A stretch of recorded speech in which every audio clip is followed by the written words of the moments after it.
ಕನ್ನಡಿಗರ ಉದ್ಯೋಗ ಕನ್ನಡಿಗರ ಉದ್ಯೋಗ ಜಾರಿಯಾಗಲಿ ಕನ್ನಡಿಗರ ಉದ್ಯೋಗ ಕನ್ನಡಿಗರ ಉದ್ಯೋಗ ಕನ್ನಡಿಗರ ಉದ್ಯೋಗ ಕನ್ನಡಿಗರ ಉದ್ಯೋಗ ಕನ್ನಡಿಗರ ಉದ್ಯೋಗ ಜಾರಿಯಾಗಲಿ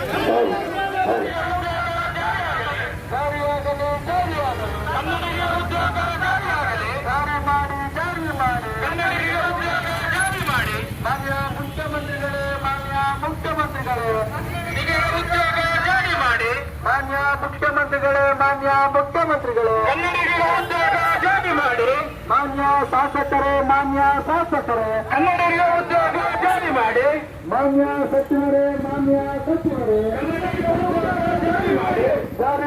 ಜಾರಿ ಮಾಡಿ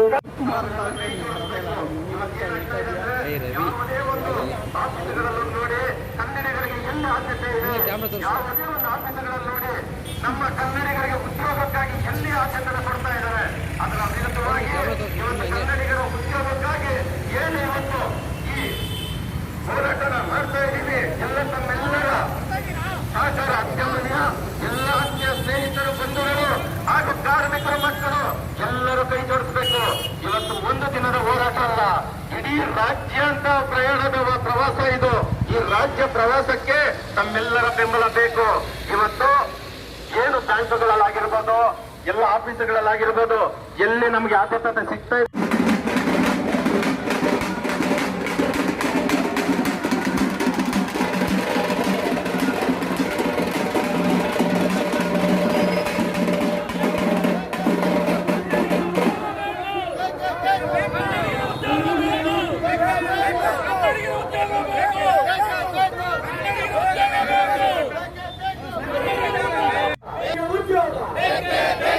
ಕನ್ನಡಿಗರಿಗೆ ಉದ್ಯೋಗ ಕನ್ನಡಿಗರಿಗೆ ಉದ್ಯೋಗ ಕನ್ನಡಿಗರಿಗೆ ಉದ್ಯೋಗ ಕನ್ನಡಿಗರಿಗೆ ಉದ್ಯೋಗ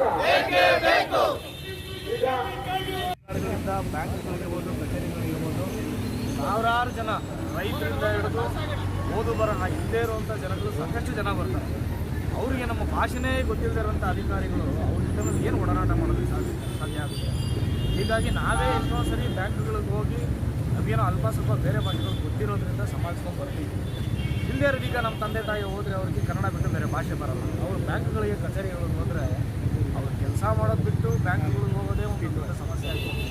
ಅಂಥದ್ರಲ್ಲಿ ಅಲ್ಲಿ ಯಾರೋ ಒಂದು ಚಿಕ್ಕ ಸೈನ್ ಸರಿ ಇಲ್ಲ, ಇನ್ನೇನೋ ಸರಿ ಇಲ್ಲ, ಅವ್ರು ಮಾತಾಡಿದ ಅರ್ಥ ಆಗಲಿಲ್ಲ ಅಂತ ಮತ್ತೆ ಅವ್ರ ಮನೆಗೆ ಬಂದು ಇನ್ಯಾರನ್ನ ಕರ್ಕೊಂಡು ಈ ದಿನಾನುಗಟ್ಟಲೆ ದಿನಗೂಲಿ ಮಾಡೋವಂಥ ನೌಕರರಿಗಂತೂ ದಿನಾನುಗಟ್ಟಲೆ ಅವರು ಸಂಬಳಗಳೇ ಹೊಟ್ಟೋಗುತ್ತೆ.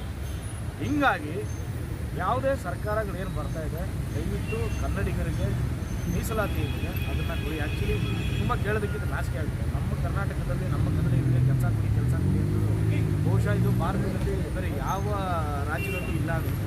ನಾವು ಕನ್ನಡಿಗರೇ ಈ ಥರ ಇದು ಮಾಡ್ಬೋದು. ಹಾಗಾಗಿ ಏನು ಕನ್ನಡ ಪರ ಸಂಘಟನೆಗಳಿದೆ, ರಕ್ಷಣಾ ಬಳಗ ಸಂಸ್ಥಾಪಕ ರಾಜ್ಯಾಧ್ಯಕ್ಷರಾದ ರವಿಕುಮಾರ್ ಅವರ ನೇತೃತ್ವದಲ್ಲಿ ಏನು ಈ ಭಾಗದಲ್ಲಿ ಬಸವೇಶ್ವರ ನಗರ, ರಾಜಾಜಿನಗರಕ್ಕೆ ಸಂಬಂಧಪಟ್ಟಂಥ ವಿಧಾನಸಭಾ ಇವತ್ತು ಉದ್ಘಾಟನೆ ಆಗ್ತಾ ಇದೆ. ನಾವು 223 ಶಾಸಕರನ್ನ ಮುಖ್ಯಮಂತ್ರಿಗಳಿಗೆ ಆಗ್ರಹಿಸಬೇಕು, ಶಾಸಕರು ಧ್ವನಿ ಎತ್ತಬೇಕು ಅಂತ ಹೇಳಿ ಏನು ಈ ಹೋರಾಟನ ಹಾಕ್ಕೊಂಡಿದ್ದೀವಿ. ಅದಕ್ಕೆ ನಮ್ಮ ಲೌಲಿಷ್ಟರಾದ ರೇಮಣ್ಣ ಅವರು ಬಂದು ಈ ಚಾಲನೆ ಕೊಟ್ಟಂಥದ್ದು ಭಾಳ ಸಂತೋಷ ಮತ್ತು ಅವ್ರಿಗೆ ಭಾಳ ಧನ್ಯವಾದಗಳನ್ನ ತಿಳಿಸ್ತಾ ಇದ್ದೀವಿ. ನಾವು ಏನು ಒಕ್ಕೂಟದಲ್ಲಿ ಪ್ರತಿಯೊಂದು ವಿಧಾನಸಭೆಯಲ್ಲೂ ಹೋಗ್ತೀವಿ, ಅಲ್ಲಿ ಹೋರಾಟ ಮಾಡಿ ಅಲ್ಲಿ ಶಾಸಕರನ್ನ ಮನವಿ ಮಾಡ್ತಾ ಇದ್ದೀವಿ. ಪ್ರತಿ 5 ದಿನಕ್ಕೆ, ಇವತ್ತು 5ನೇ ತಾರೀಕು ಆಗಿದೆ, ನೆಕ್ಸ್ಟ್ 10ನೇ ತಾರೀಕು ಇರುತ್ತೆ, ಮತ್ತು ನಂತರ 15ನೇ ತಾರೀಕು ಇರುತ್ತೆ. ಆ ರೀತಿ ಪ್ರತಿಯೊಂದು ವಿಧಾನಸಭೆಯಲ್ಲೂ ಮಾಡಿಕೊಂಡು ಲಾಸ್ಟು ಅವರೆಲ್ಲರನ್ನೂ ಸೇರಿಸಿ ಮುಖ್ಯಮಂತ್ರಿಗೆ ಆಗ್ರಹ ಮಾಡೋಂಥ ಕೆಲಸ ಮಾಡ್ತೀವಿ. ಅದಕ್ಕೂ ಮುಖ್ಯಮಂತ್ರಿ ಅವರು ಬಗ್ಲಿಲ್ವಾ?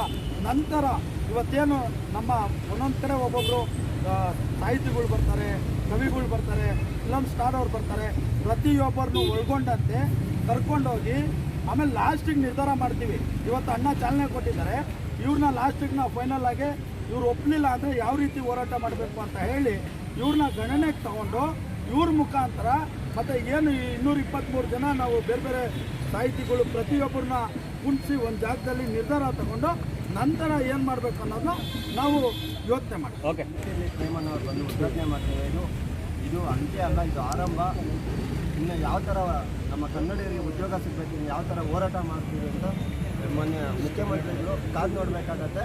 ಇವತ್ತು ಆರಂಭ ಮಾಡಿದ್ದೀವಿ, ಅತಿ ಶೀಘ್ರದಲ್ಲೇ ಜಾರಿ ಆಗಬೇಕಾಗಿ ತಮ್ಮಲ್ಲಿ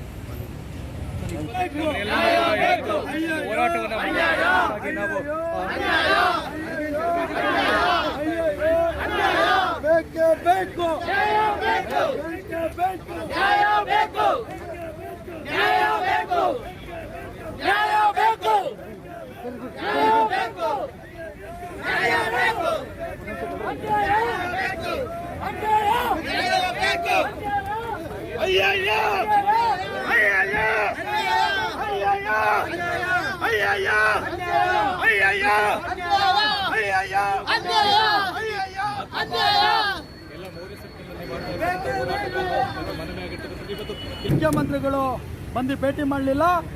ಆ ಉದ್ದೇಶಕ್ಕೆ ಇವತ್ತು ನಮಗೆ ಮುಖ್ಯಮಂತ್ರಿಗಳು ಸ್ಪಂದಿಸಿಲ್ಲ. ನಾವು ಈ ಹೋರಾಟ ದೊಡ್ಡ ಮಟ್ಟಕ್ಕೆ ತಗೊಂಡು ಹೋಗ್ತೀವಿ. ಈ ಹೋರಾಟ ಆಗೋವರೆಗೂ ನಾವು ನಿರಂತರ ಹೋರಾಟ ಮಾಡ್ತೀವಿ.